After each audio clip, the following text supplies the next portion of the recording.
quero convidar os irmãos a que abram suas Bíblias na segunda carta do apóstolo Paulo aos Coríntios,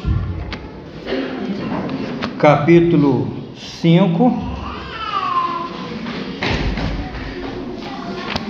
2 Coríntios, capítulo 5, e vamos fazer a leitura do versículo 14 ao versículo 21.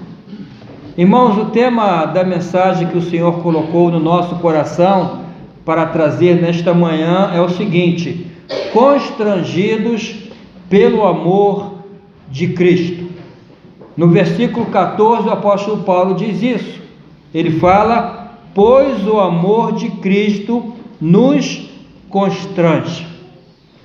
Mas o que significa ser constrangidos?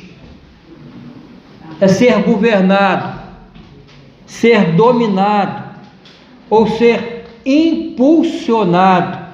Em outras palavras, Paulo está a dizer: nós somos governados pelo amor de Cristo, nós somos impulsionados pelo amor de Cristo.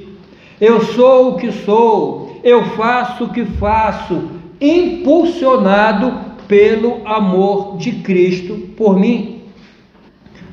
Existe uma versão da Bíblia, a Bíblia Mensagem, que não é tradução, é uma paráfrase, que é uma interpretação do texto.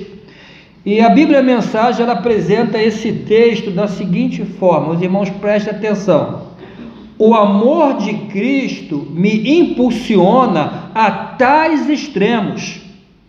Seu amor tem a primeira e a última palavra em tudo o que fazemos. Seu amor tem a primeira e a última palavra em tudo que fazemos, quer dizer, tudo que eu faço é impulsionado pelo amor de Cristo. Em primeiro lugar, irmãos, nós devemos sentir-nos constrangidos a amar a Cristo. O apóstolo João diz isso: nós o amamos porque ele nos amou primeiro. O amor de Deus, o amor de Cristo por nós deve motivar, despertar, impulsionar o nosso amor por Ele. O nosso amor por Ele deve ser resposta ao grande amor que Ele demonstrou por nós. Mas em segundo lugar, irmãos, nós devemos sentir-nos constrangidos, impulsionados a fazer a vontade de Cristo. No versículo 15, Paulo diz isso: e ele morreu por todos, para que aqueles que vivem já não vivam mais para si mesmos, mas para aquele que por eles morreu e ressuscitou. O amor de Cristo, a morte de Cristo por mim, deve impulsionar-me a viver para Ele, não a viver mais para mim. Devemos já não viver para nós mesmos, para os nossos desejos egoístas, segundo a nossa vontade, de acordo com os nossos pensamentos, com os nossos achismos, mas devemos sentir-nos impulsionados a viver para Cristo, que por nós morreu e ressuscitou. No início desse culto, irmãos, nós cantamos uma canção cujo refrão diz assim: te dou o meu coração e todo o meu ser, para ti quero viver. Esse deve ser o nosso desejo real, viver para Cristo. Mas eu lhes faço uma pergunta: tens realmente vivido para Cristo? Tem sido esse o teu desejo, ou apenas cantas por cantar? Irmãos, eu temo que haja gente que cante apenas por cantar, mas que não seja assim nem comigo e nem contigo, meu irmão. Que nós possamos cantar com o coração: para ti quero viver, porque o amor de Cristo nos constrange a viver para Cristo. Porém, o apóstolo Paulo diz que esse viver para Cristo deve mudar a nossa maneira de enxergar a nós mesmos e as demais pessoas do mundo. Versículo 16: de modo que de agora em diante a ninguém mais consideremos do ponto de vista humano. Para sermos mais exatos, o que Paulo está a dizer é que a nossa união com Cristo e o nosso relacionamento de amor com Cristo deve levar-nos a ter uma nova visão em relação a nós mesmos e em relação às demais pessoas. Paulo diz que já não consideramos a ninguém mais do ponto de vista meramente humano. O que significa considerar do ponto de vista humano ou meramente humano? É aquilo que os teus olhos veem. Julgar conforme os nossos olhos veem, segundo a aparência, segundo o que a pessoa possui, segundo o título que a pessoa tem. É uma visão meramente humana. Eu vejo apenas o que está fora. Uma visão física, material. Mas Paulo diz que a fim de vivermos para Cristo, precisamos ter uma visão mais espiritual a respeito de nós mesmos, daquilo que nós somos e a respeito dos demais. Então, em primeiro lugar, devemos ter uma visão espiritual do que nós somos. E nós somos a nova criação de Deus. Versículo 17, o apóstolo Paulo disse: portanto, se alguém está em Cristo, é nova criação. As coisas antigas já passaram, eis que surgiram coisas novas. Antes, o nosso estado era terrível. Nós estávamos mortos, espiritualmente mortos, separados de Deus, condenados.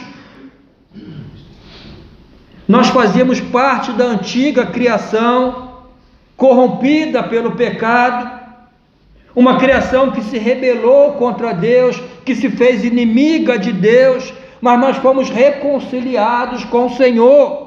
Em Cristo, Deus nos deu a oportunidade de uma nova vida, de um novo começo. A vida velha, com seus pecados, com seus egoísmos, com a sua desobediência a Deus, se foi, ficou para trás, eis que tudo se fez novo. Agora temos nova vida, uma vida que tem prazer em Deus e nas coisas de Deus, uma vida que deseja agradar a Deus acima de tudo. Então, quando temos um olhar da vida meramente do ponto de vista humano, nós buscamos agradar a carne, nós buscamos as coisas desse mundo. Mas quando passamos a ter uma vida, ou melhor, quando passamos a ter uma visão espiritual da vida, uma visão espiritual de nós mesmos, daquilo que nós somos, de quem agora somos em Cristo, nós desejamos viver realmente para fazer a vontade de Cristo, porque reconhecemos que isso é o melhor para a nossa vida. Irmãos, em relação a viver para fazer a vontade de Cristo, vale a pena observar nesse texto que Paulo aqui diz que nós temos um ministério. Aqui Paulo revela uma vontade de Cristo para nós. Nós temos uma missão para cumprir. A partir do versículo 18 ele diz assim: tudo isso provém de Deus, que nos reconciliou consigo mesmo por meio de Cristo e nos deu o ministério da reconciliação, ou seja, que Deus em Cristo estava reconciliando consigo o mundo, não levando em conta os pecados dos homens, e nos confiou a mensagem da reconciliação. Portanto, somos embaixadores de Cristo, como se Deus estivesse fazendo o seu apelo por nosso intermédio. O apóstolo Paulo diz que antes, na vida velha, quando vivíamos para satisfazer a nossa própria vontade, não a vontade de Cristo, nós éramos inimigos de Deus. Quando ele diz que nós fomos reconciliados, é porque nós éramos inimigos. Mas em Cristo Deus nos reconciliou, diz Paulo. Deus nos reconciliou consigo mesmo. Mas, irmãos, temos que entender que Deus não nos reconciliou com Ele mesmo para que recebêssemos a salvação de forma egoísta. É para compartilhar esta reconciliação, esta salvação. Ele nos deu o ministério da reconciliação. Ele nos reconciliou consigo mesmo e nos deu o ministério de reconciliar outras pessoas. Irmãos, esse é o ministério comum a todos nós. Então, irmãos, para sermos coerentes com o desejo que cantamos de viver para Cristo, de fazer a vontade de Cristo, para que isso seja verdade, é imperativo que aceitemos o ministério da reconciliação que o Senhor nos entregou, de reconciliar homens e mulheres com Deus. Na igreja podemos ter ministérios específicos, cada irmão tem um dom, aí um está no ministério da música, outro do discipulado, outro do evangelismo, mas tem um ministério que é comum para todos nós, é o ministério da reconciliação. Agora, para que cumpramos esse ministério, precisamos também ter uma nova visão em relação às pessoas do mundo. Não só em relação a nós, mas Paulo diz, daqui adiante a ninguém mais consideramos do ponto de vista meramente humano. Eu tenho que olhar para a pessoa do mundo e ter uma consideração mais espiritual. Não podemos olhar do ponto de vista meramente humano. Essa pessoa que cruza pelo seu caminho, essa pessoa com quem tens contato quase que todos os dias, essa pessoa que está perto, as que estão longe também, é pecadora. E se morre sem Cristo, vai para o inferno. Essa visão precisamos ter, não uma visão meramente humana. Precisamos da visão de que dentro desse corpo físico, material, que os meus olhos veem, lá dentro há uma alma pecadora, uma alma que carrega um nome, uma alma que tem um título, é doutor tal, é professor tal, é o coronel tal, possui até um certo prestígio, mas isso que eu vejo, irmãos, é um olhar meramente humano. Eu preciso olhar para o que está dentro dessa pessoa, olhar não apenas o que os meus olhos veem, o que é visível, olhar que há uma alma preciosa pela qual Jesus morreu, mas que essa alma é pecadora e que se ela morre sem Cristo, ela estará condenada a viver eternamente no inferno. Irmãos, o inferno é uma realidade. É uma realidade. Jesus falou do inferno. Os apóstolos ensinaram sobre o inferno. E toda pessoa que morre sem Cristo vai sofrer eternamente no inferno. Não podemos perder essa visão.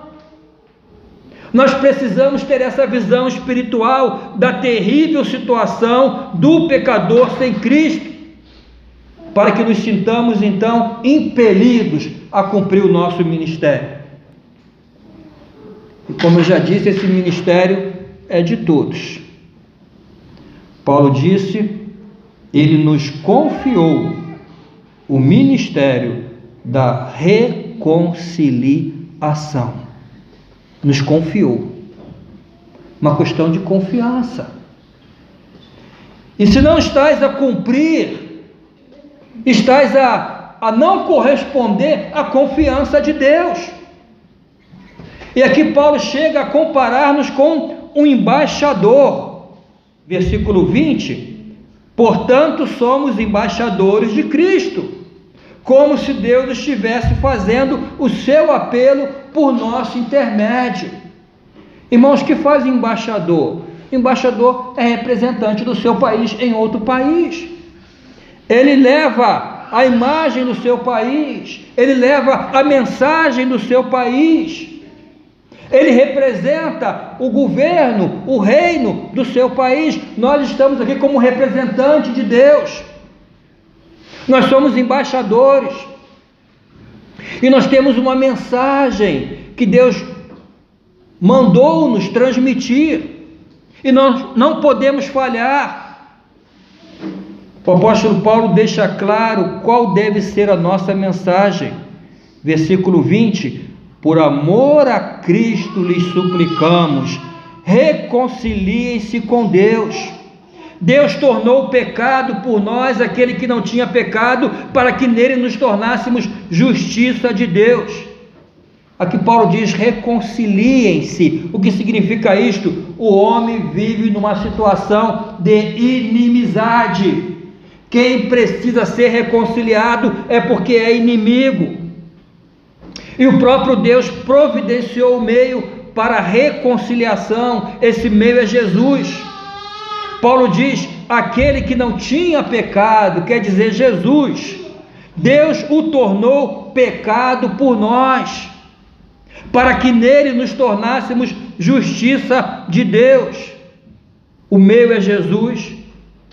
Ele leva os nossos pecados e transfere para nós a sua justiça, e essa é a mensagem de reconciliação que a igreja, que o crente tem para proclamar ao mundo. Meu irmão, esse é o seu ministério. Não importa o que estejas a fazer, mas esse é o seu ministério: reconciliar homens com Deus.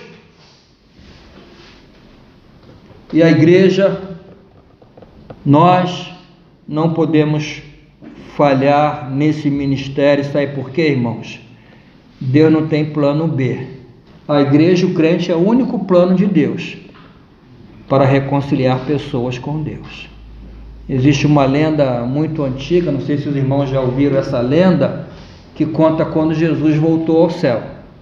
Então, quando Jesus voltou para o céu, os anjos reuniram-se ao redor de Cristo, e Jesus falou aos anjos do seu ministério na terra, do seu nascimento, da Virgem Maria, e os anjos ficaram comovidos em saber que Deus se fez homem e veio habitar sobre nós. Jesus falou aos anjos da sua infância sem pecado, da sua juventude sem pecado, e Jesus falou do início do seu ministério, como ele transformou água em vinho, como ele deu vista a cegos, como ele curou paralíticos, como ele ressuscitou mortos. Ele conseguiu reunir uma multidão de discípulos ao redor dele. Os anjos se exultaram, deram glórias a Deus. Mas aí Jesus entrou na parte da crucificação, que ele foi traído por Judas, que ele foi negado por Pedro, e que ele foi levado à cruz, e que ele foi maltratado, que ele foi açoitado, que ele foi torturado, que ele foi pregado na cruz, e os anjos ficaram assombrados com aquilo. E Jesus disse que morreu, mas eu ressuscitei no terceiro dia, eu venci a morte, eu venci o inferno, e agora todos os homens podem reconciliar-se com Deus através da fé em mim. E os anjos deram glórias a Deus, glórias, aleluia. Mas aí o anjo Gabriel demonstrou uma preocupação. Ele perguntou assim: mas Senhor Jesus, o Senhor voltou aqui para o céu, quem vai contar essa mensagem de reconciliação? Quem vai proclamar esse evangelho aos homens? Aí Jesus disse: Gabriel, eu deixei lá minha igreja, eu deixei lá meus discípulos com o mandamento: ide por todo mundo e pregai o evangelho. Mas Gabriel, conhecendo os homens, disse: mas Senhor, e se os homens falharem? Jesus respondeu: se os homens falharem, eu não tenho outro plano. O meu único plano é a igreja que eu deixei lá no mundo. Irmãos, não podemos falhar, porque o Senhor não tem outro plano. Ele nos confiou o ministério da salvação. Mas nós que somos salvos pela graça, não por obras, a única coisa que temos, irmãos, para impulsionar-nos a fazer a vontade de Cristo é o amor. Por isso que Paulo diz: o amor de Cristo nos constrange. E talvez, irmãos, o que esteja a faltar-nos é uma compreensão melhor do imenso amor de Deus por nós, do imenso amor de Deus pelas almas perdidas, e que sejamos capazes então de, constrangidos por esse amor, viver para Cristo e assumir o ministério que Ele nos deu. Vamos orar, irmãos, vamos clamar ao Senhor por esse amor, que realmente haja em nós um amor constrangedor, e que possamos dizer como Paulo: o amor de Cristo nos constrange. Vamos inclinar nossas cabeças, o pastor vai fazer uma oração, os irmãos no seu coração pode repetir essa oração. Senhor Jesus, eu quero crescer no meu relacionamento de amor consigo. Ajuda-me, Senhor, a ter uma compreensão mais exata do seu amor por mim. Eu quero conhecer o quanto Jesus me ama e também quero corresponder ao seu amor. Ajuda-me, Senhor, a amar-te como Jesus ensinou, com todas as forças, de todo o coração, com todo o meu entendimento. E então, constrangido por esse amor que não seja mera teoria, mas um amor prático, constrangido por esse amor, que eu assuma com mais dedicação e responsabilidade o ministério da reconciliação que o Senhor a mim confiou. Eu quero ser embaixador de Cristo, embaixador fiel.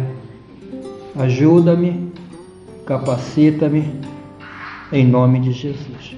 Amém.